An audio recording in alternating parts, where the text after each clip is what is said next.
I sat on the hood of a car with license plate 128. When they came out, his face went pale, avoiding eye contact. As I got down, he raised his hands defensively while trying to calm things down. "You're not worth my time," I said before leaving in my car. This confrontation stemmed from a long history. I met Jim when his family moved next door. We were both 8 years old, the only kids in the neighborhood, and became friends like twin brothers. By 4th grade, we played sports together and always had each other's backs. We stayed inseparable through high school. I met Laura in 10th grade, and we started dating. By senior year, we were still together.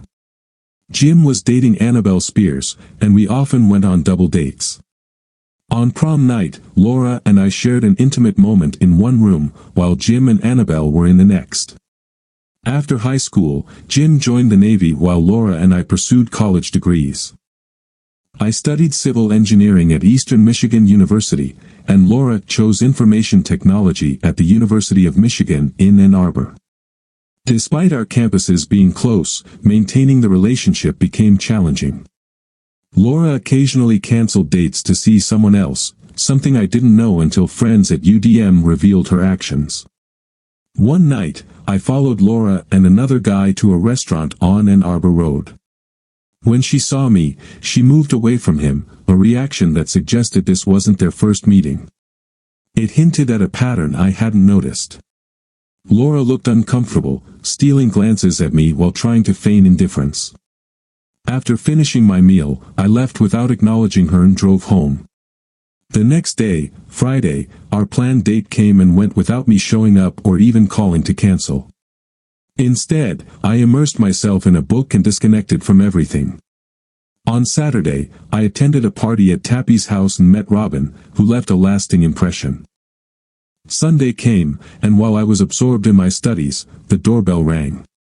Looking through the telescope, I saw Laura standing outside. I opened the door, and she rushed in. "Where were you Friday night?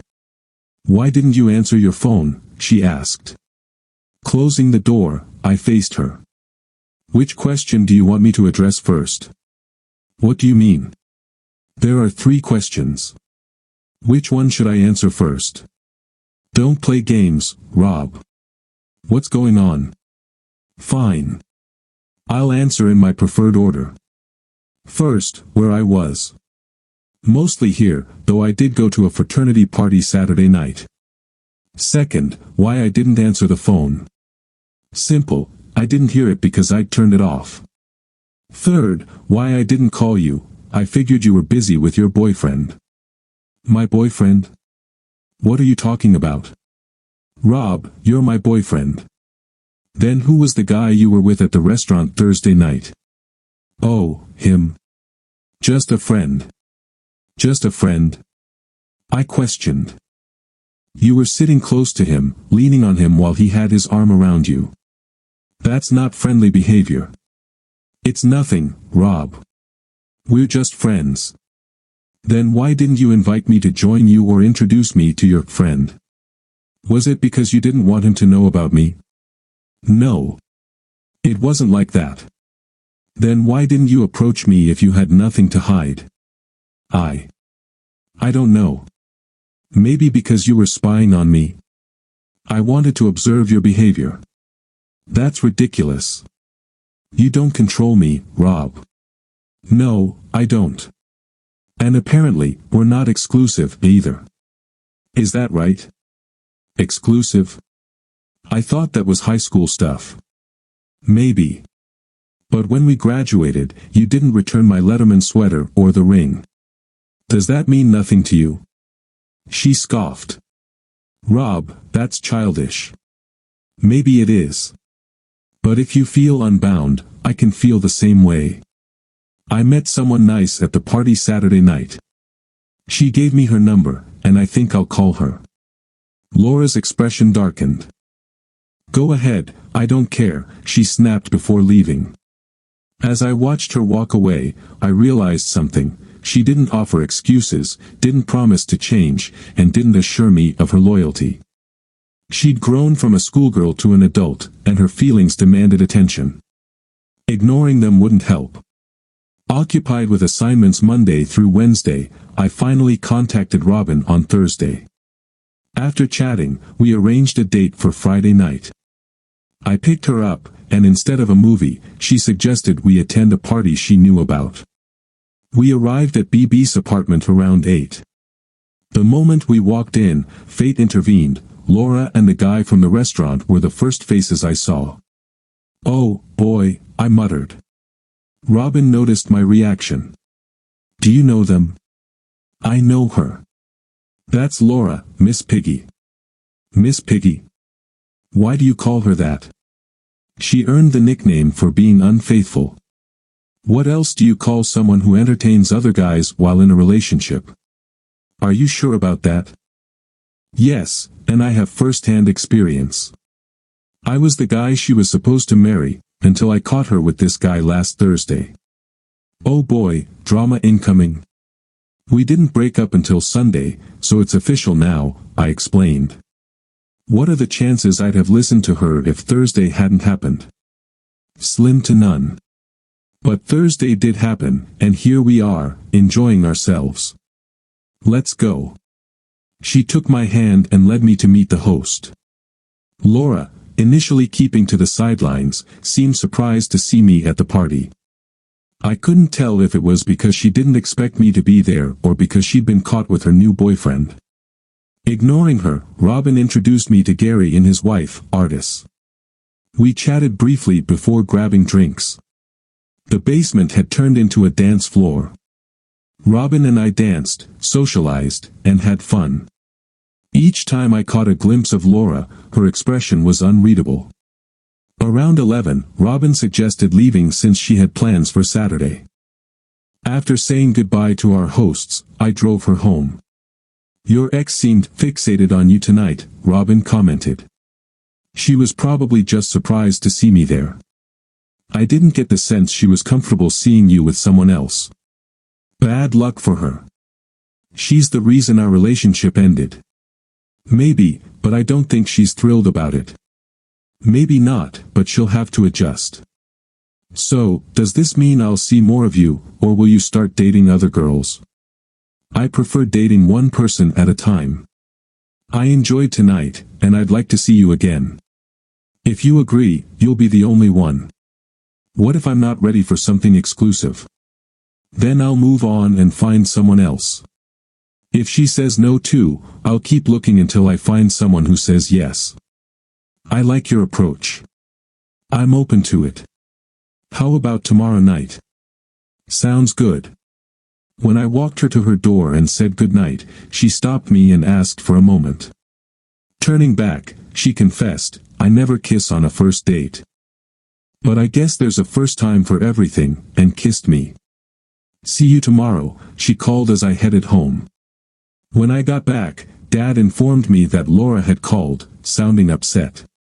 I told him it was too late to return her call and promised to do so in the morning. As usual, Saturday morning meant sleeping in. When I finally got to the kitchen for coffee, Mom urged me to call Laura.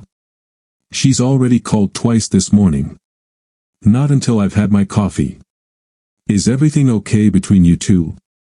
"It's more complicated now." "She knows that." It was her decision. Just then, the phone rang again. Mom answered and handed it to me.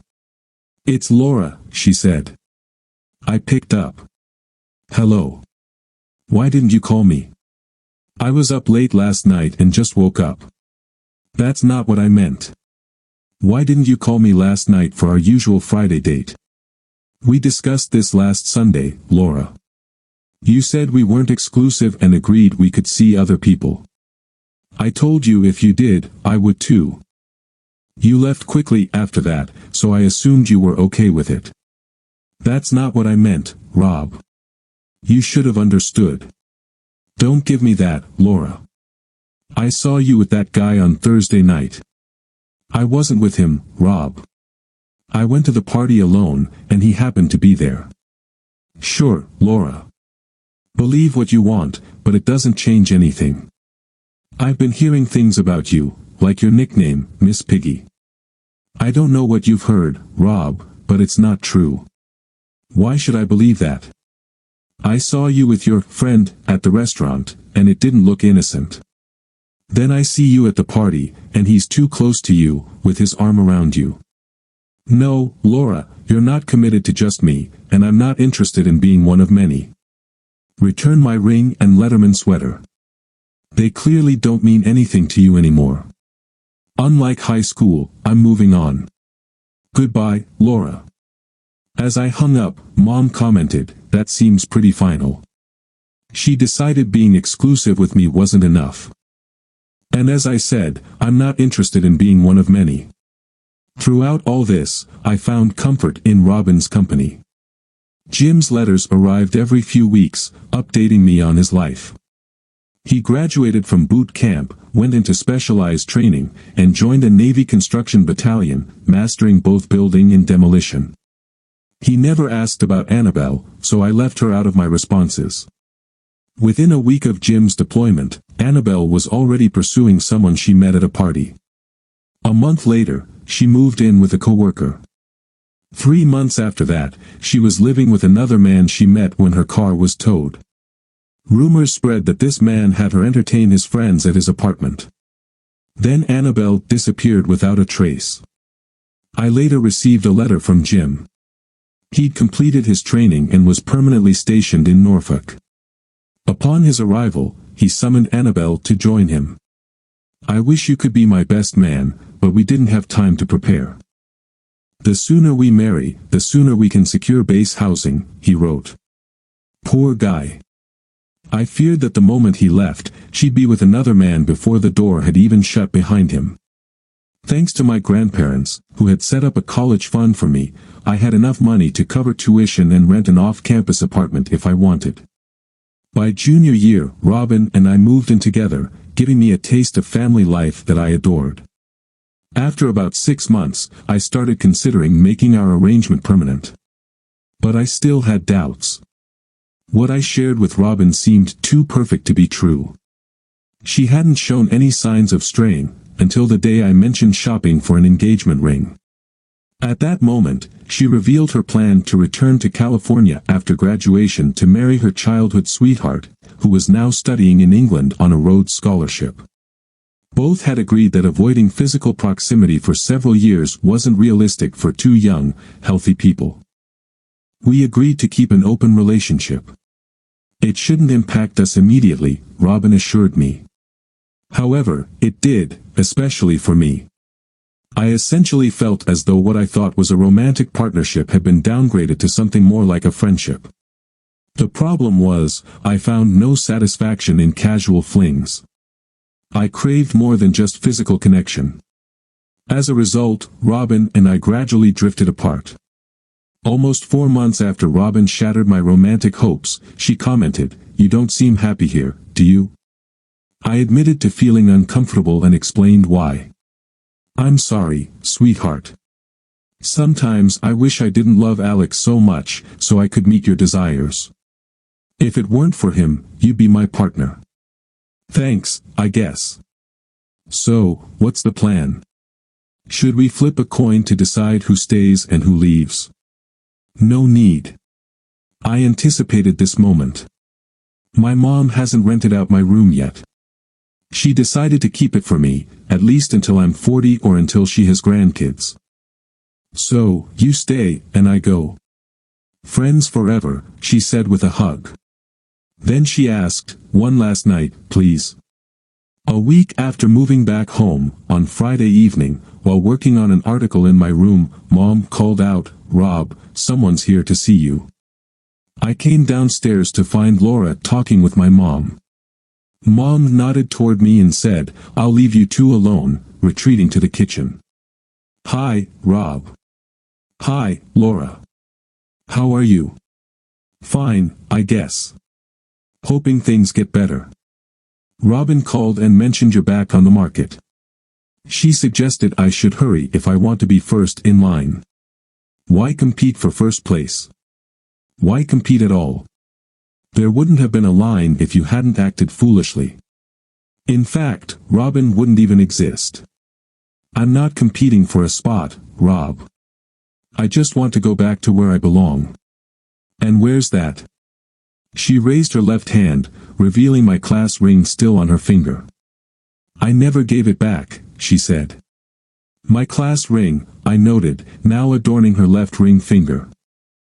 There's a party at Alice Johnson's house tonight. Want to go with me? She ventured, adding, to be clear, I'm reclaiming my place. I've got you back, and I'm broadcasting it. The real surprise came after the party.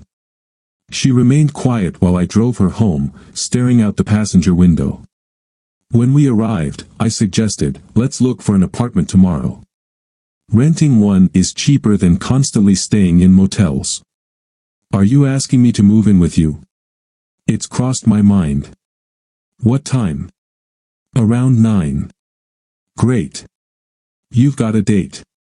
Laura and I moved into a 2-bedroom apartment located roughly halfway between Ann Arbor and Ypsilanti. We converted the second bedroom into an office, placing her computer desk next to mine.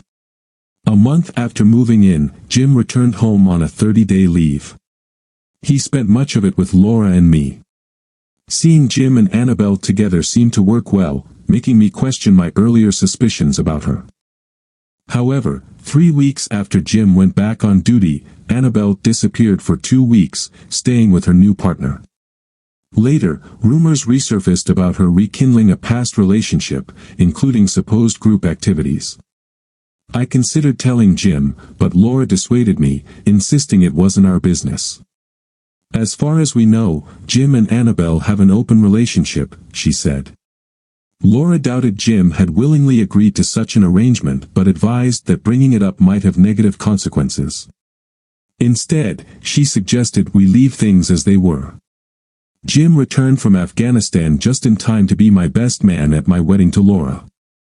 Afterward, he and Annabelle moved to Norfolk, where Jim completed the last 9 months of his military service.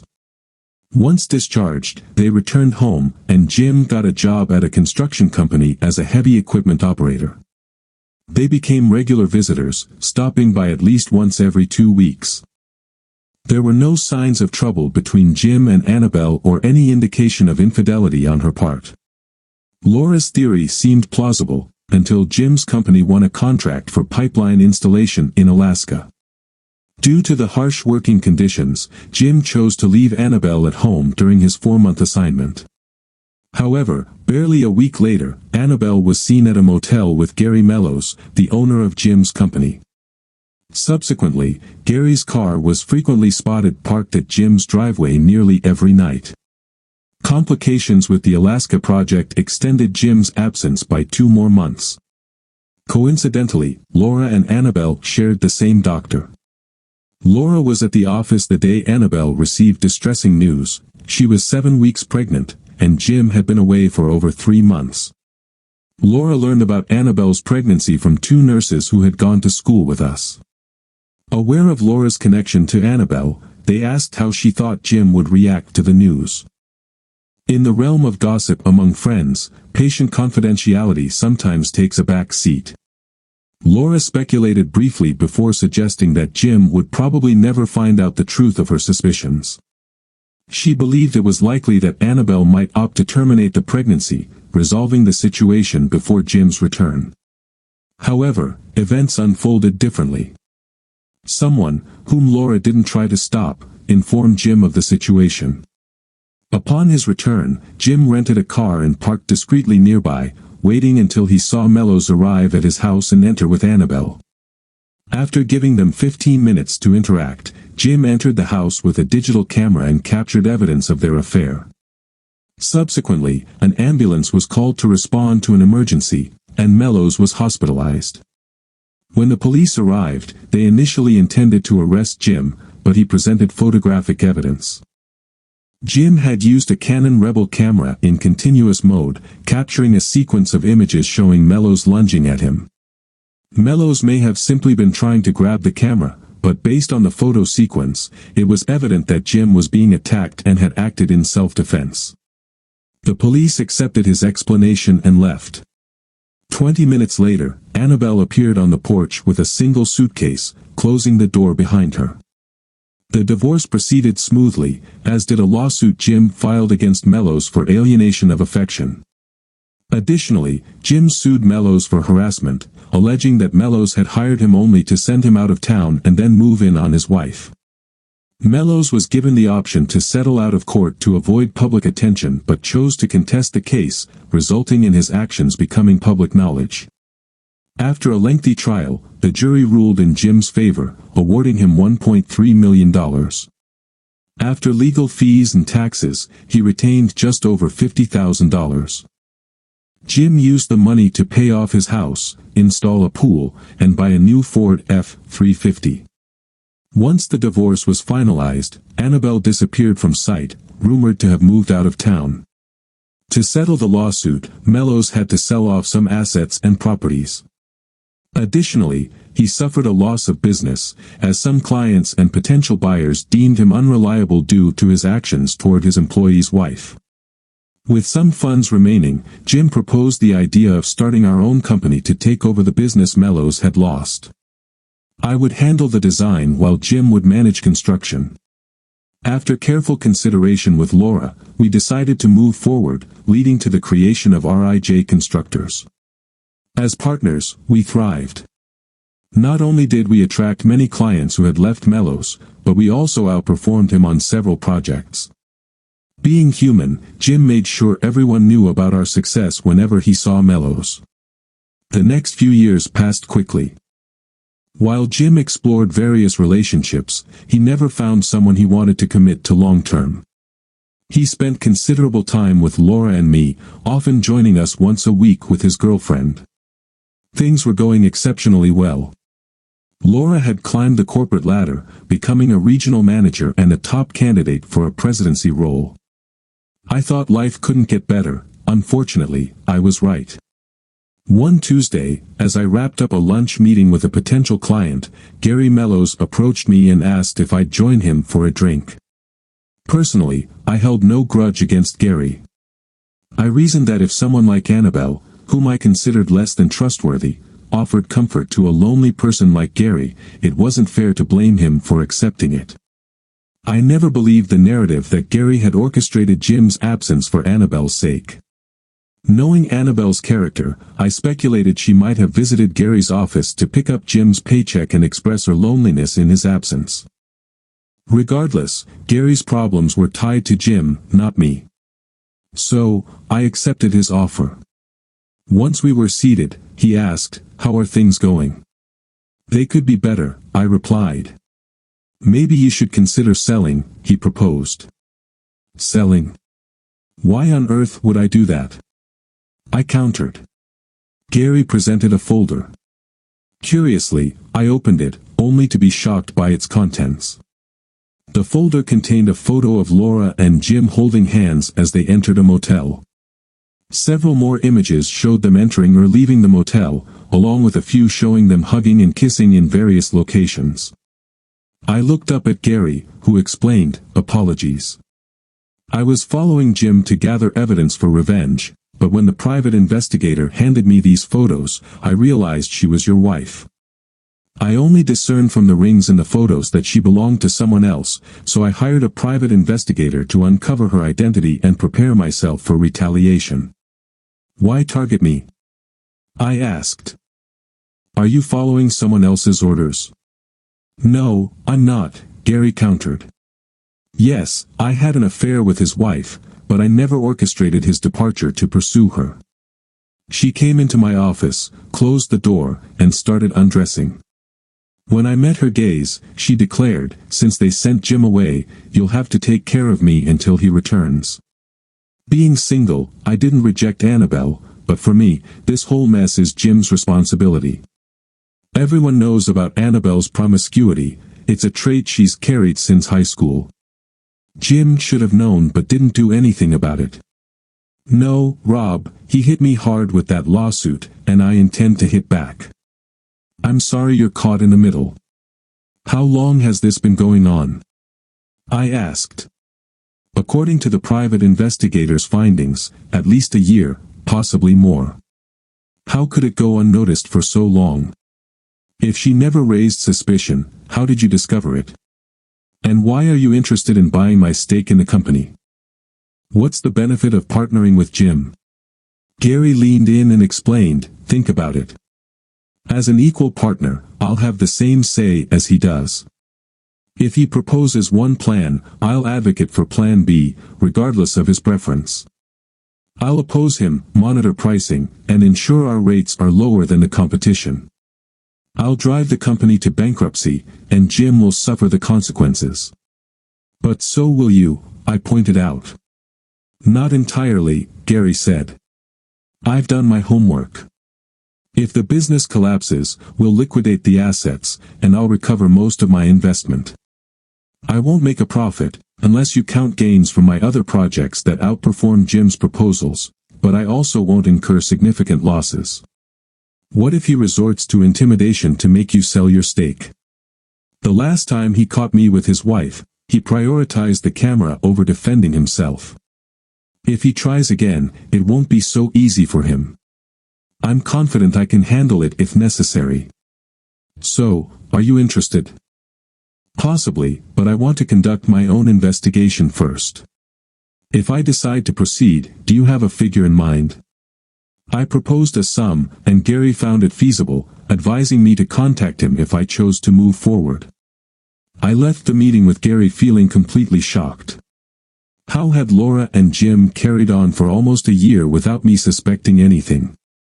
I hadn't noticed any signs of dissatisfaction in Laura or any decrease in affection. From my perspective, our life seemed unchanged. What had gone wrong? While I trusted the private investigator's findings and Gary's evidence, I couldn't entirely dismiss the possibility of manipulated photos or Gary's personal motives. I needed certainty before taking action. Back at the office, I contacted a friend at an insurance agency for recommendations on investigative services. Armed with this, I arranged a meeting. 13 days later, I felt confident in the findings. During supposed business trips, Jim was meeting Laura at a motel in Melrose. I wondered how he managed time off work for these encounters without raising suspicion. Now, I had to determine my next course of action. Though my desired path was clear, I needed to devise a strategy. After 2 hours with a lawyer, I had a clear understanding of my options and obligations. In the absence of clear fault, assets would be divided equally. Concerned about Laura's share of the proceeds from the sale of my stake in the company, I realized that a degree of dishonesty might be necessary. I struck a deal with Gary to officially sell him my share of the business for 1/3 of its actual value. 1/3 of the payment was deposited into an account solely in my name, while the remaining 2/3 went to an offshore account I had set up. The agreement stipulated that Gary would not appear at the office or occupy my desk until the morning after I delivered the necessary documents to Laura and Jim. Laura filed for divorce, citing infidelity, while Jim pursued a case for alienation of affection. Even though we lived in a no-fault state, Jim could still take legal action for infidelity, potentially resulting in a slightly more favorable asset division for him, though not a 50-50 split. To support the claim of infidelity, evidence was crucial. An examination of reports from both Gary's private investigator and mine revealed consistent meetings at the same motel, always on Wednesdays. My investigator secured a room for surveillance and incentivized the doorman to ensure that Laura and Jim were assigned that specific room. On Wednesday morning, I instructed Maria, our receptionist, to inform Jim that I would be out due to a dental appointment and might remain absent in the afternoon if I didn't feel well after the procedure. Once the effects of the anesthesia wore off, I left the house and returned after Laura had gone to work. The locksmith arrived promptly at 9 a.m. to change all the locks. Once he finished, I went to the bank and emptied both accounts and a safety deposit box. My lawyer had advised me to only take half, but my resolute mood was unyielding. To hell with Laura. I had no intention of making things easy for her. She would have to fight for her share eventually. I also withdrew the funds I was expecting from the business. If it turned out to be excessive, Jim could challenge it in court. Until then, it was mine. At 12:10, my detective called to inform me that the pair had checked into room 128. I drove over, had a brief chat with the detective, and then parked on the hood of a nearby car, waiting for them to come out. After a tense encounter, I left. Just as I was leaving, a man approached them and handed them some papers, along with the divorce papers. Laura was also served with a temporary restraining order, requiring her to stay at least 500 feet away from me. Securing the house required some strategy. I had to concoct a story, claiming that a third party had informed me about Jim and Laura discussing my insurance coverage and the value of the business shares.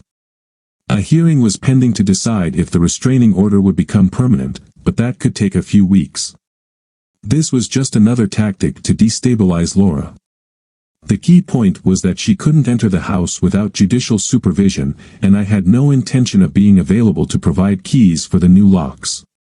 Included with the documents Jim received for the property seizure case was a brief note, "Are you familiar with how these lawsuits work?"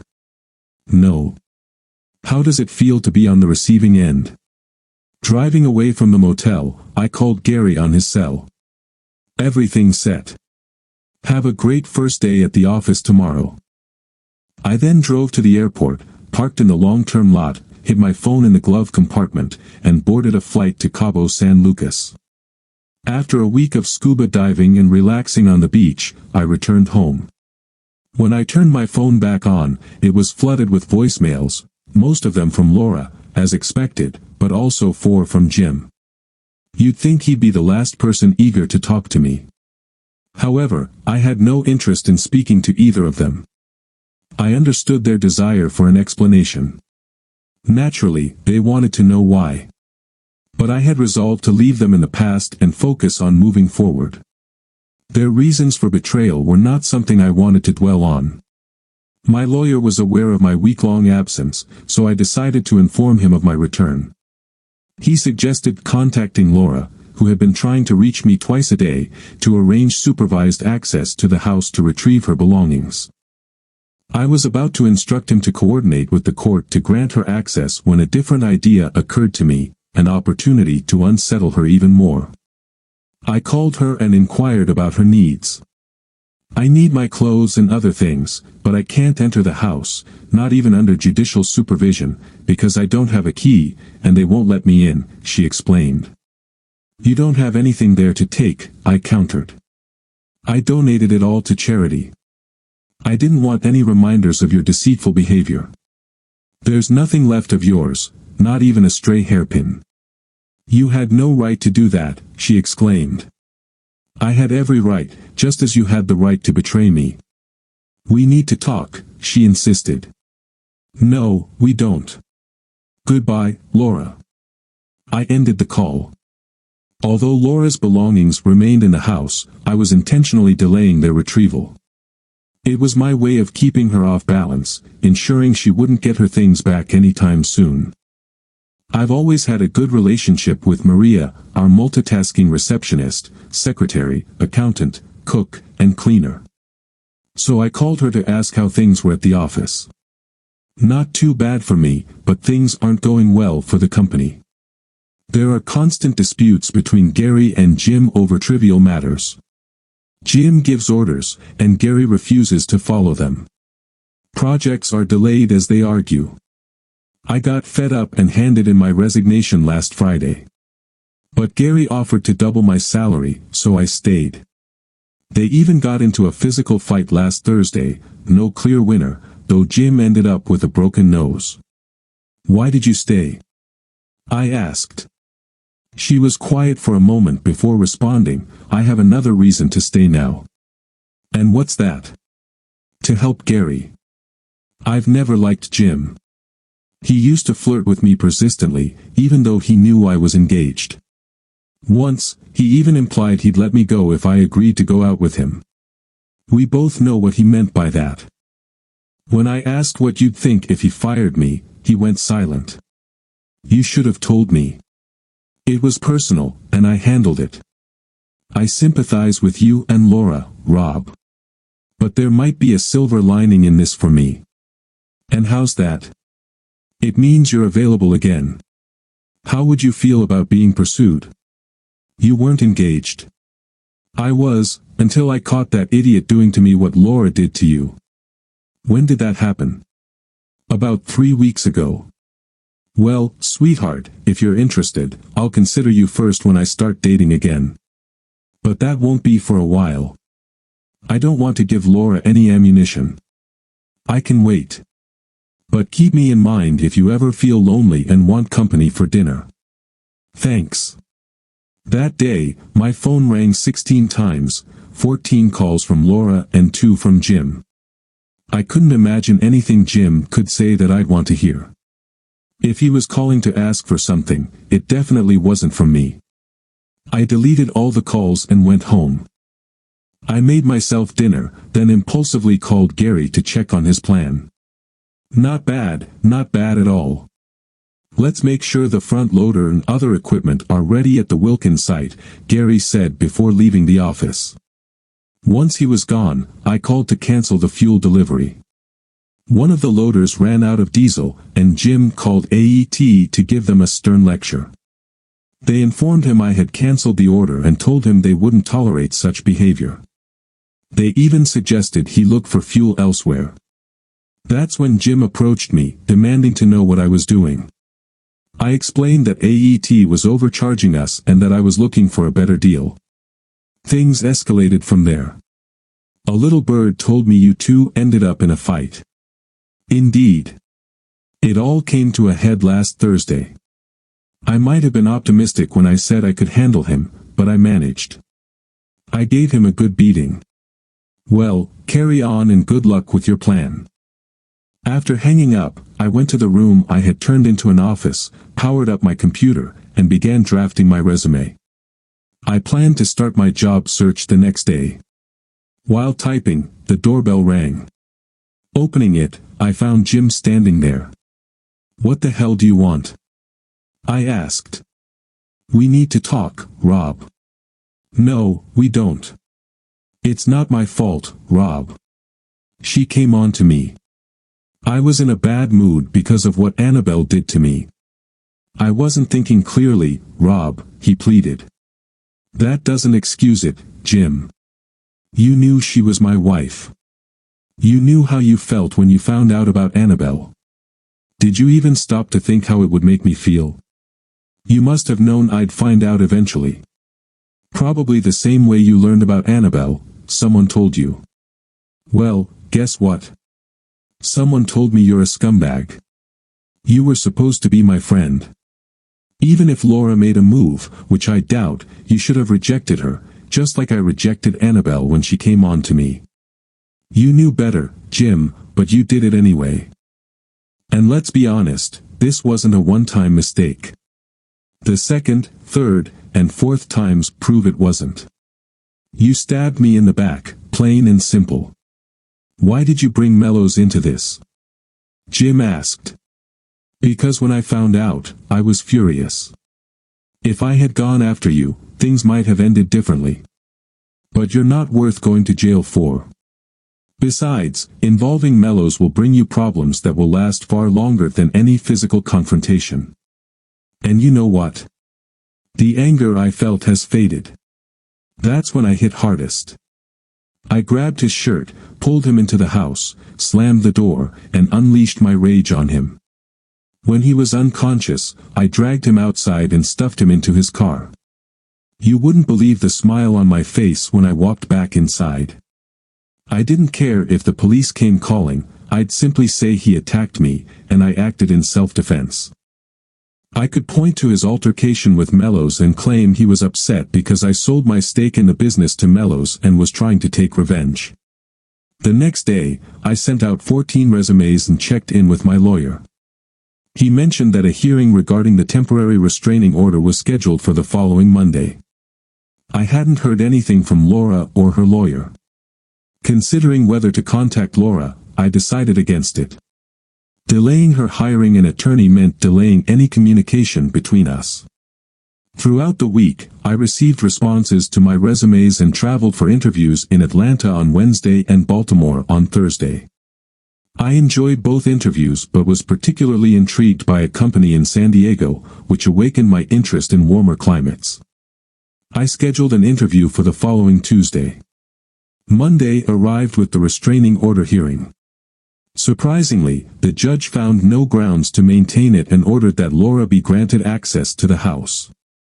Laura attended with her lawyer and tried to speak with me. I stepped aside, sought my lawyer's assistance, and returned to her side. "You'll wait until my lawyer arrives before speaking to me," I insisted. "I just wanted to let you know I'll be coming tonight," Laura replied. "No, you won't. I have a job interview at 2:30, and I won't be back until Wednesday." "You can come after 6 p.m., I stated firmly. Her lawyer began to argue, but I interrupted. "She won't set foot in this house without supervision. A court-appointed representative will oversee everything, and your lawyer is welcome to attend as well." "That's not acceptable," her lawyer countered. "They won't understand what she's taking. If something inappropriate is taken, I'll have to fight to get it back. She's been without her belongings for 2 weeks. Another 48 hours won't hurt her," I said firmly. Her lawyer sighed. "Then we'll wait for the judge's decision." As he turned to leave, Laura intervened. "Forget it. I can wait," she said. I nodded. Wednesday at 6 p.m. As I was leaving, Laura called out, "Wait a moment, Rob. Can we talk?" I ignored her and walked out of the building. After a successful interview in San Diego, I returned home, anticipating news from the company. At 6 p.m., Laura arrived accompanied by a representative from her lawyer's office. The court-appointed observer arrived shortly after, and during those 20 minutes, we had a conversation over coffee. She explained her role as the court's observer, tasked with inventorying the items being removed and documenting any disputed ones. I assured her I understood. This situation wasn't ideal. I was dealing with someone who had been my best friend for over 25 years. I couldn't retaliate physically without facing legal consequences, but I had to do something to get revenge and cause him a little pain. It wasn't much, but it was something. When the doorbell rang, I escorted Laura and the representative inside and then went outside to mow the lawn.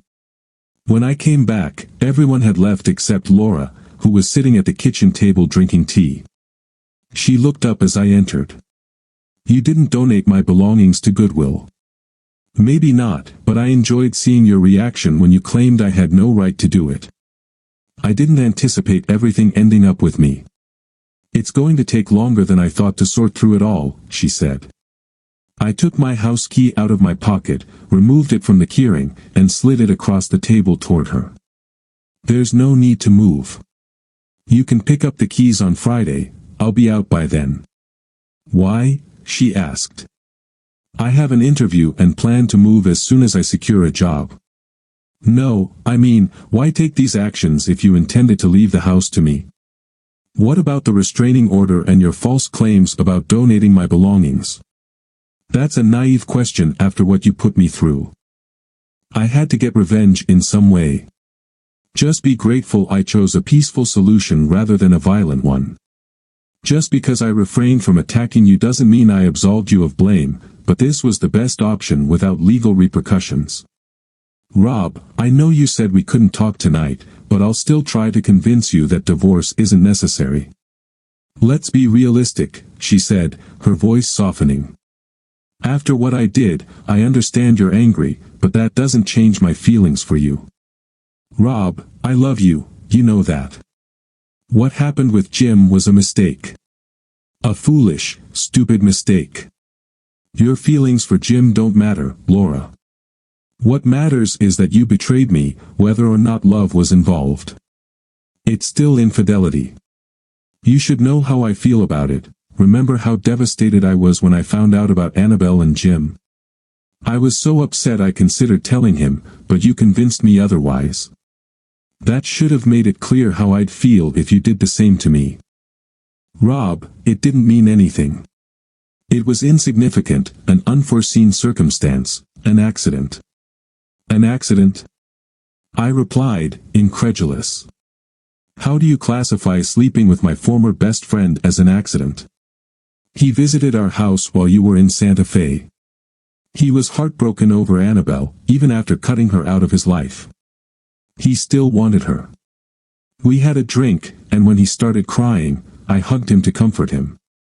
I remember thinking, this is so wrong.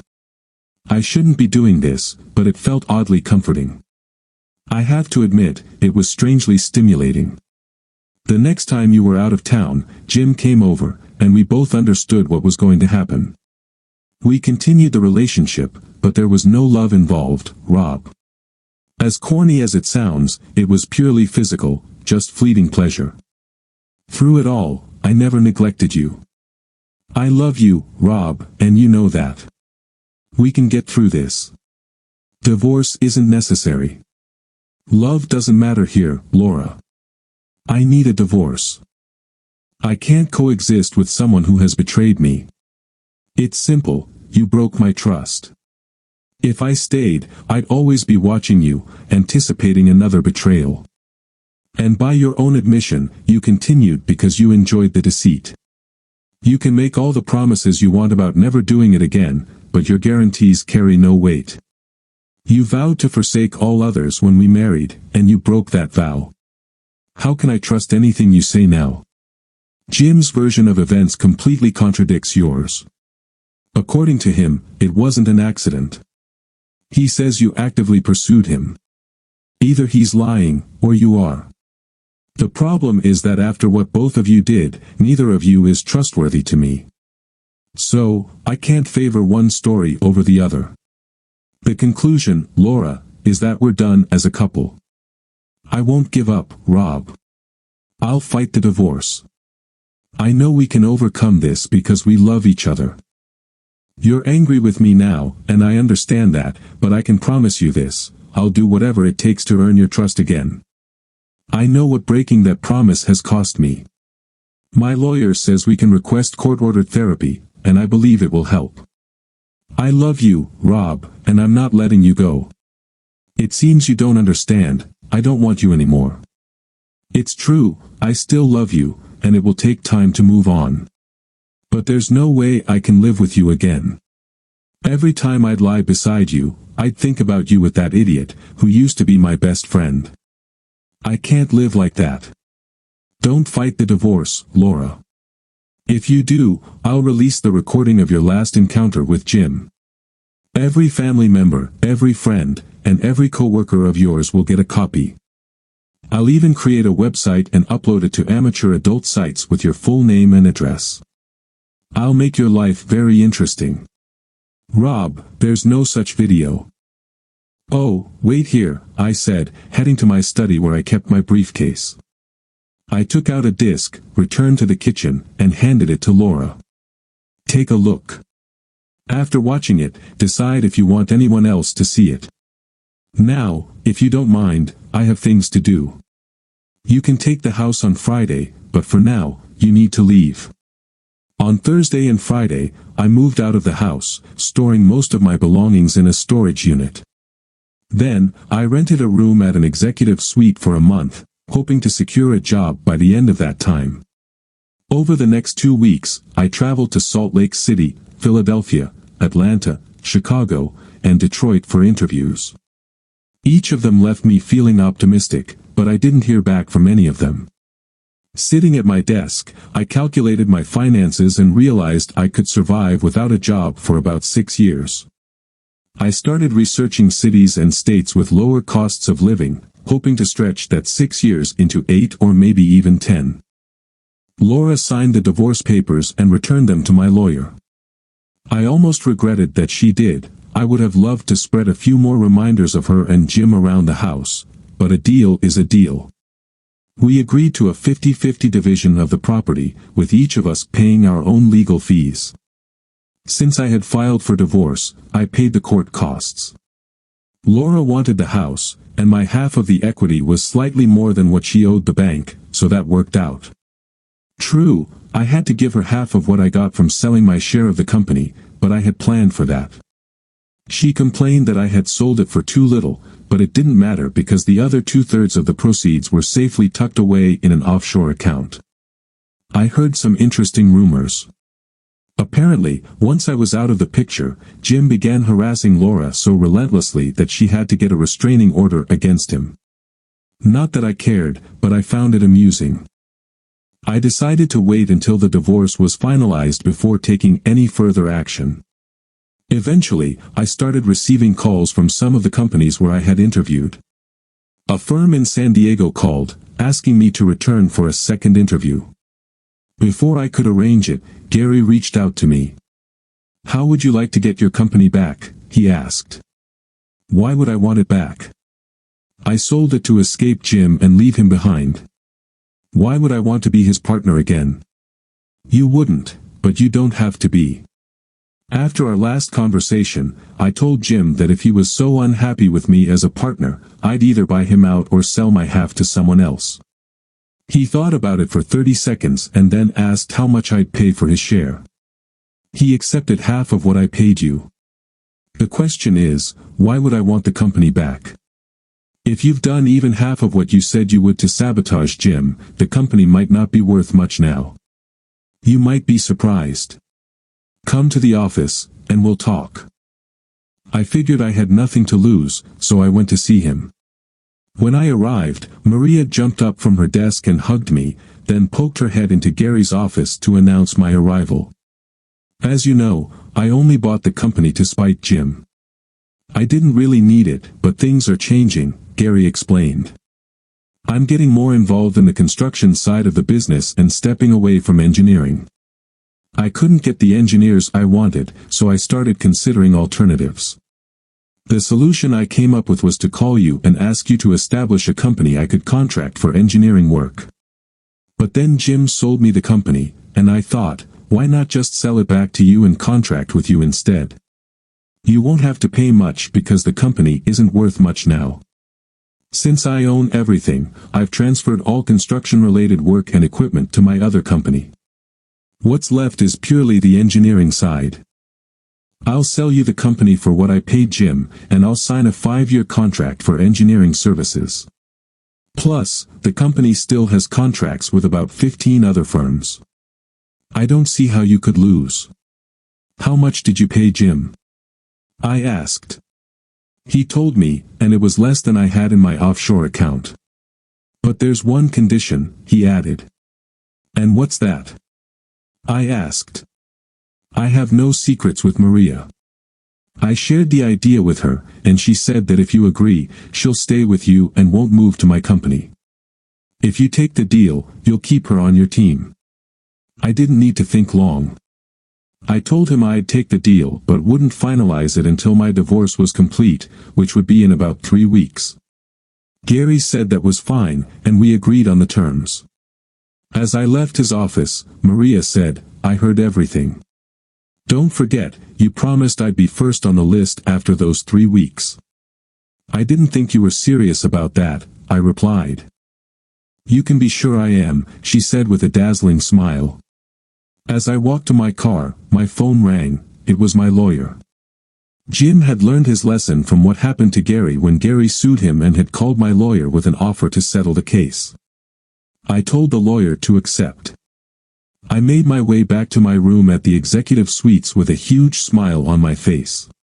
In 3 weeks, I could start a new life, with a new job, a new girlfriend, and money in the bank. I could spend those 3 weeks finding a place to live and buying furniture. Who says nice guys always finish last?